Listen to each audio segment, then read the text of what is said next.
Михалков может быть, как всегда, эпатажен, назвав это великим фильмом о Великой войне. Но знаете, черт возьми, это правда. Это действительно выдающееся кино. Дорогие друзья, пожалуйста, сначала посмотрите обзор на «Предстояние», а потом приступайте к «Цитадели». Ссылку для перехода вы видите на своем экране. На всякий случай еще раз зачитаю информацию с официального сайта 3T. «Утомленный солнцем 2» и «Утомленный солнцем 3» киноэпопея над сбором материалов, для которой трудился большой коллектив специалистов, историков, консультантов. Съемочной группой было отсмотрено более 60 часов кинохроники и отечественной, и трофейной германской, а также материалы из военных архивов США и Великобритании. Сам режиссер, прежде чем приступить к съемкам, изучил сотни страниц документов, воспоминаний и писем того времени. А кроме того, почти все, что до последнего времени скрывалось в архивах ФСБ и спецхране, и только в последние годы стало доступно для использования. Поэтому все события, детали и образы в картине имеют под собой реальную основу.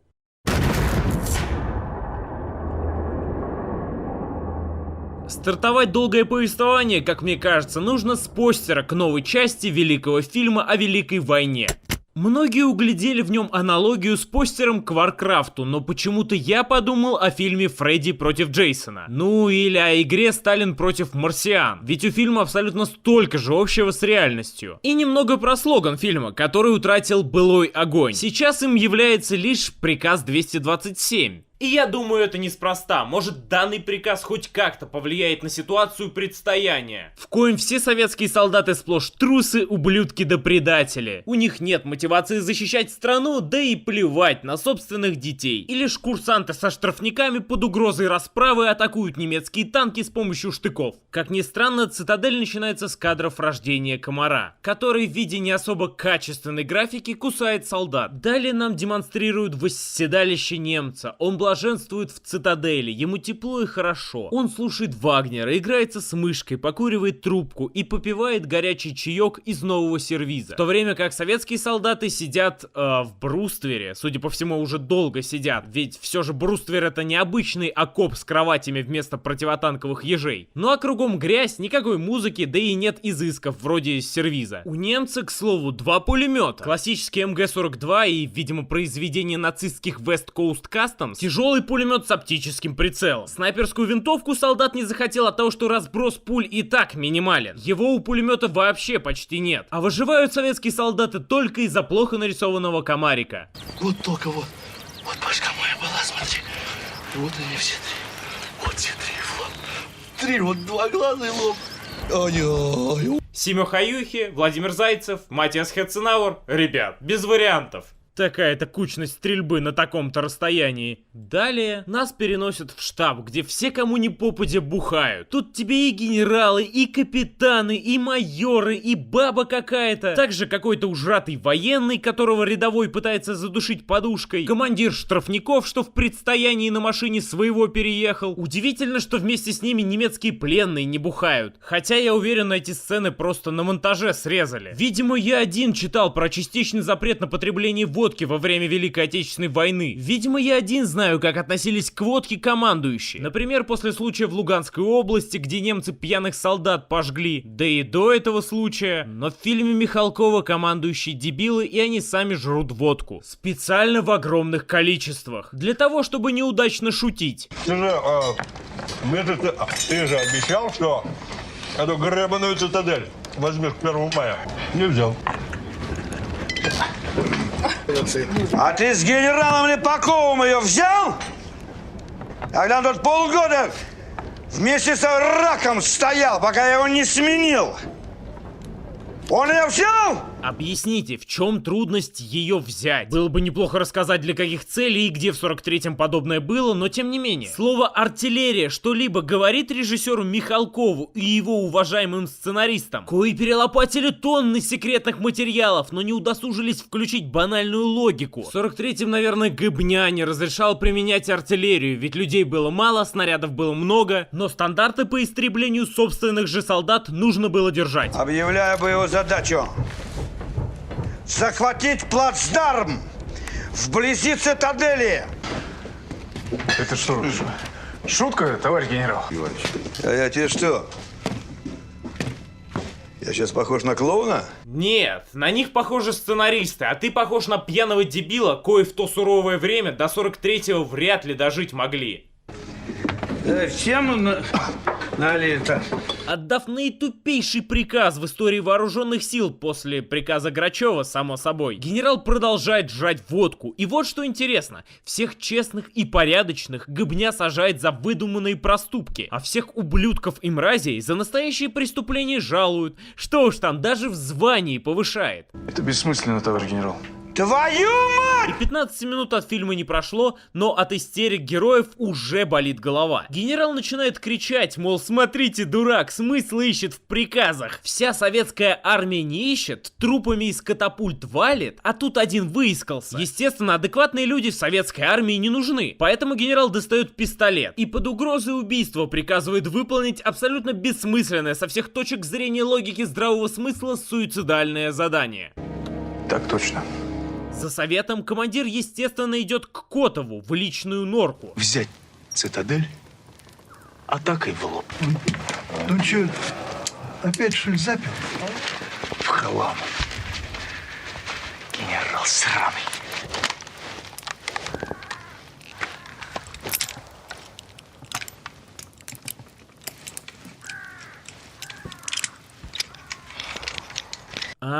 Вот чем мне навеяло постер Фредди против Джейсона. Раз каждая деталь имеет под собой реальную основу, продолжаем. Это пусть меня разжаловали, а? Это пусть штрафбат бросили, но ведь я же офицер. Мне же ведь стыдно. Что стыдно не перед собой, а перед немцем стыдно. Тебе перед предками своими должно быть стыдно, что в таком снялся. Хотя, будем честными, я знаю, какая ситуация на рынке актеров в нашей стране. Не снялся сейчас, кушать будешь через полгода. Поэтому, видимо, да, голод сильнее принципа. Стоит сразу сказать, что и в помине не было такой идиотской операции. Немцы называли операцией «Цитадель» наступательную часть Курской битвы. Но за основу можно взять любой штурм города-крепости Цитадели, коих при отступлении немцев было достаточно. Например, штурм Познани. В описании к видео ссылка на PDF-файл, в котором детально изложен штурм города-крепости. А сейчас вкратце. Крепость состояла из плотного кольца фортификационных сооружений вокруг центра города. Там была главная цитадель крепости. И при слове «цитадель» не надо, как Михалков, представлять средневековый замок. Все полевые сооружения связывались общей системой огня с фортами крепости, расположенными вокруг города. Форты — это подземные сооружения, которые почти не выступали над уровнем местности. Ведь всем понятно, что подобный средневековый замок артиллерия разнесет за полдня. Каждый форт окружался рвом шириной 10 метров и глубиной до 3 метров, с кирпичными стенами. Там были бойницы для фронтального и флангового обстрела. Сама крепость была в достатке оснащена боеприпасами, продовольствием, водой и всеми нужными вещами на случай долгой осады. Особым геморроем были подземные ходы, которые позволяли обороняющимся неожиданно появляться в тылах противника. Реальную цитадель брали не просто по фану, потому что кто-то нажрался, а потому что она сковывала действия советских войск и по сути открывала дорогу на Берлин. Да и не особо хорошо оставлять в тылу остатки группировки войск противника, у которой есть продовольствие и патроны. Но, как вы понимаете, большие потери советских войск при проведении сложнейшей операции штурма и невероятно ожесточенные бои с отчаявшимися немцами никому не интересны, когда на День Победы можно показать пьяных генералов и несправедливость выдуманной истории. Ровно через 23 минуты мы с вами начинаем массированное наступление.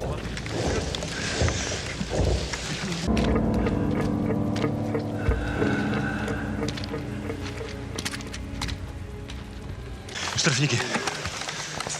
У нас везде штрафники. Хорошо, мне нужен боец Котов.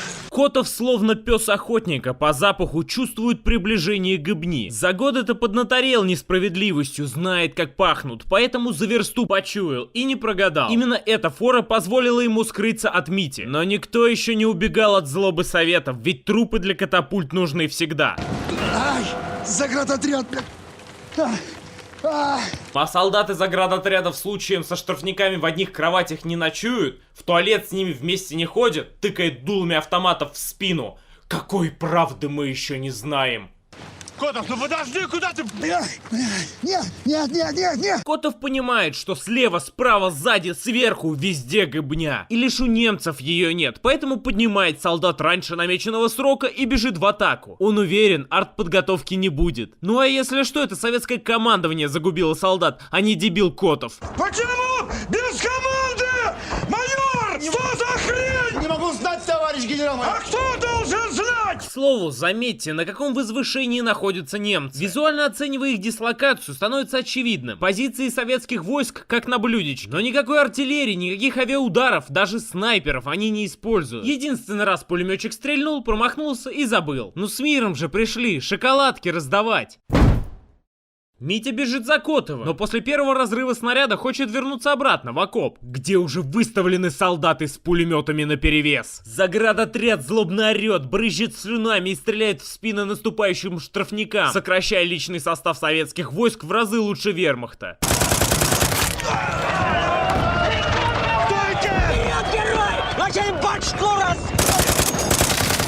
Как вы думаете, в чем разница между тем, чтобы пописать на вечный огонь, заснять это на видео и выложить на YouTube, и этим фильмом?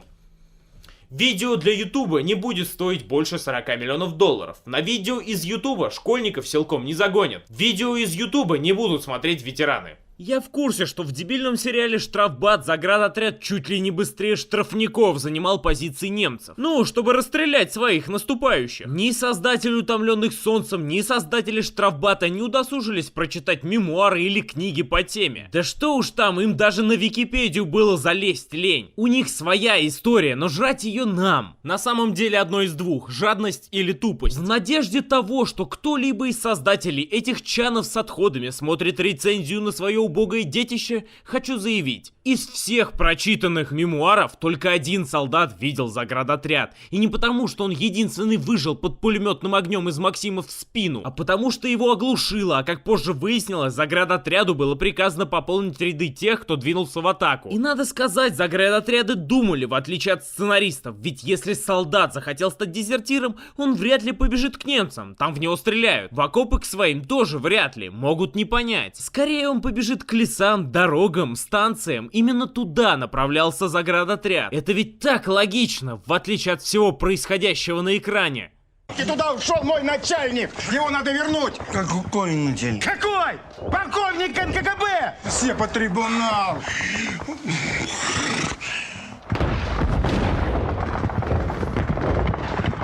А я там не вижу никакого полковника. Может, он туда не пошел? Я хочу снять фильм, где покажу маму любого из участников этого шедевра проституткой. Условие такое: я говорю, что этот фильм основан на реальных событиях, я пиарю его по ТВ и прокатываю по всей стране. Сколько будет стоить один съемочный день? Надеюсь, любители аллегорий, создатели этого фильма понимают, к чему я клоню. На всякий случай разъясню: слово проститутка олицетворяет ложь. Я тебя искал. Почему ты из траншеи убежал? Я-то приказ выполняю. А ты как сюда попал? Ты что сюда приперся? Витя, это моя, блядь, территория. Моя. А вы про Роскино или про Великую Отечественную? А ты, голубок, давай жопу в горсть и обратно к своим. Туда, пока не далеко. Обратно, Туда. это заградотряд. Из пулемета меня стреляли. Я же ничего, объяснить не могу. Вот так вот. Дай-ка. Что делаешь? Не побегаем. Ты что делаешь? Опа, на это золото пули как мухи на говно летят. Понял меня? 9-12. Дистанция 2.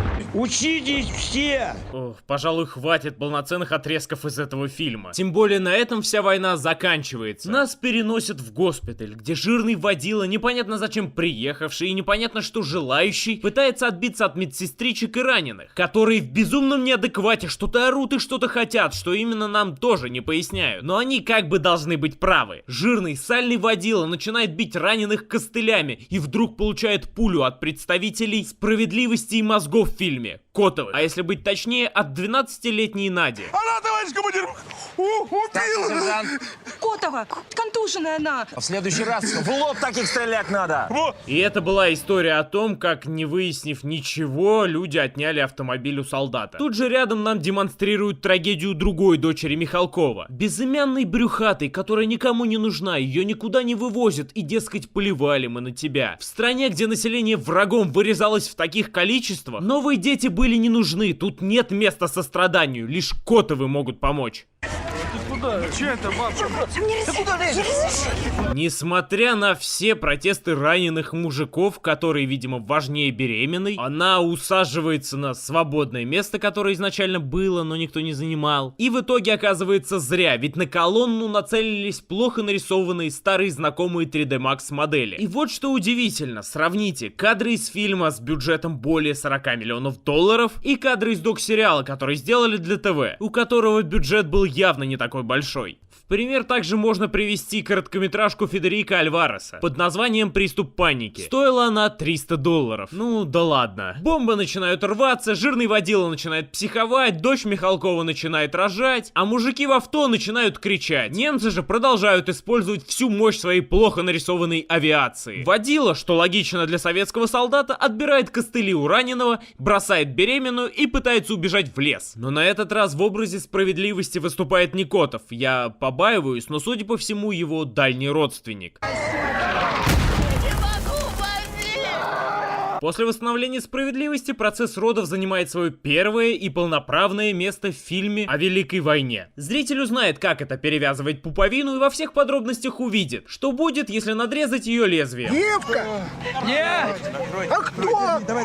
Ой, в пальто, ты что, мудак, что ли? Ну, конечно, мудак, если своим поехал. Я нормально отношусь к мату, но почему в фильмах Михалкова он выглядит как-то странно, каким-то притянутым? Хотя, может быть, это просто придирки.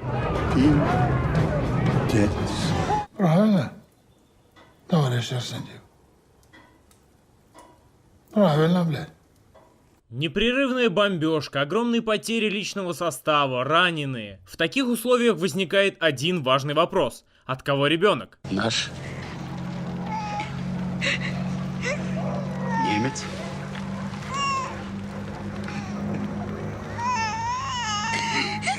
Сама дала. Снасильничали. Убить его! Ты что, охренела, овца?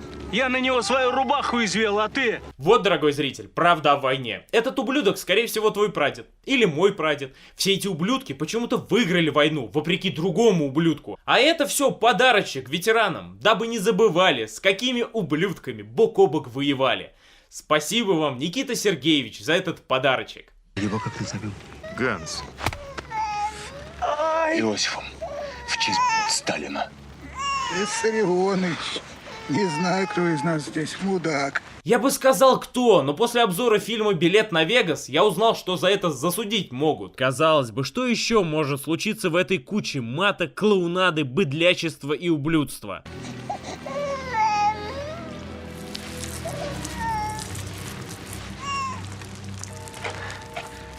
Ты чё, сдурел? Тут баба, дитё. Да ладно. Вон она. Не стала терпеть, а я что? Простите, конечно. Кстати, родить нельзя, погодить.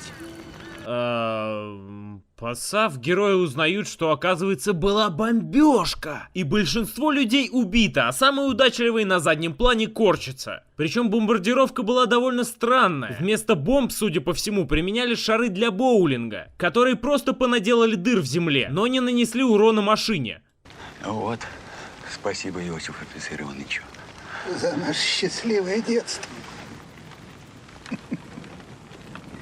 Я на вишенке сижу, да не могу накушать. Доставай спирт. Давай закуску. Сталин говорит, надо маму слушаться.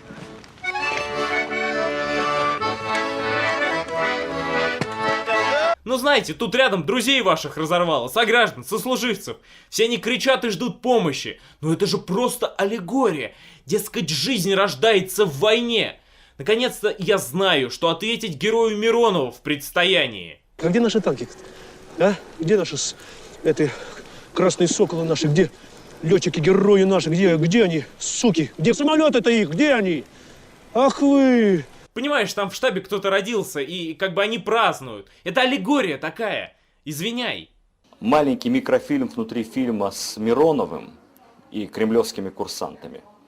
Это номинация на «Оскар» по всем позициям сразу. Внезапно нам показывают Митю и Котова, на этот раз истерика у Котова. Митя за место видеоряда предлагает нам окунуться в воображение и рассказать, что случилось на поле боя. В том бою они выжили, потом Михалков избил жирного пьяного истеричного дебила в лице генерала Красной Армии и был почти убит особистами. Но Митя выручил своего давнего знакомого, чтобы вывести к речке и на его глазах искупаться. Устный флешбэк закончен. Отмывшись, Митя выводит Котова в лесок, снимает наручники, дает пистолет и раскрывает карты насчет жены Котова Маруси. Митя убедил ее, что Михалков предатель. Флешбэк. Митя насилует жену Котова в машине. Флешбэк окончен. Котов не убил Митю. Флешбэк. Продолжение истории с изнасилованием. Флешбэк окончен. Другая погода, другое место, возвращение звания Котову. Флешбэк. А скажите, что вы думаете про комдива Котова? Я считаю, что без таких, как Котов, войну нам не выиграть. Флэшбэк окончен. Митя признается, что это он поменял статью Котову. Зачем, почему, никто не знает. Никто не знает слова мотивация. Не осознавает того, что чувства героев фильма почти 20-летней давности зрителям скорее всего забыты, и он банально не понимает, что происходит еще и потому, что Марусю теперь играет другая актриса. Ну и сама история скачет таки бешеный конь подталкивает меня к выводу. Так бездарно построить сюжет, это надо уметь. Постоянные перебивки флешбэками немного путаю, ну или я просто тупое быдло и ничего не понимаю. Ведь далее Котов возвращается в обстановку первого фильма, который, к слову, получил награду киноакадемии. Возможно, вторая часть обзора убедит вас, что было правильным решением отправить фильм «Цитадель» от России на Оскар. И это не шутка. Фильм был отправлен представлять Россию на Оскаре. Поэтому не стоит удивляться, что в немецком фильме про войну русские убивают раненых и прям на трупах насилуют медсестричек. Такая вот была Великая война.